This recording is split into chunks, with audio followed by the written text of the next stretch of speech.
car had a windshield engineered to eject on impact, a padded dashboard built to absorb a crash, and a headlight that physically turned with the road every time the driver touched the wheel. The federal government called it a fraud. The Tucker 48 was unlike anything Detroit had ever built, or was willing to build, with a rear-mounted engine, independent suspension on every corner, and a body engineered around a principle that Ford, General Motors, and Chrysler had quietly agreed to ignore for 2 decades. Safety didn't sell cars. Preston Tucker disagreed. He had 183,000 reservations. The largest factory floor in the world was already his. Workers were already on the line. The future was already being assembled.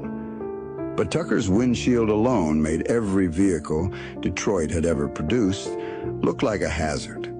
His padded dashboard made their engineering look like negligence. The Securities and Exchange Commission opened a federal fraud investigation.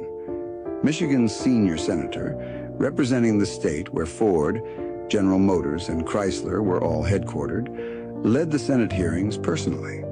Tucker's suppliers were contacted, pressured into silence, and his financing collapsed.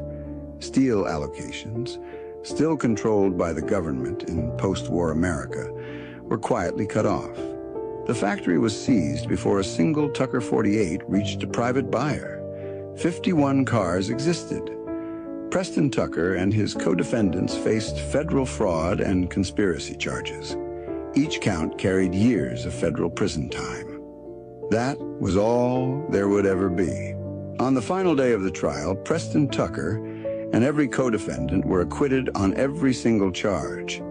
The jury foreman drove to the courthouse in a Tucker 48. But the factory was already empty. The company was already dead. Tucker himself would be gone within 7 years. Within 2 decades, every feature the federal government called fraudulent became mandatory in every car sold in America. The safety windshield, the padded dashboard, the structural standards Preston Tucker had already built before anyone agreed they were necessary. Preston Tucker didn't lose to a better car. He lost to better lawyers. 47 of the 51 cars survived. Each one is worth $3 million. Detroit's greatest fear, perfectly preserved.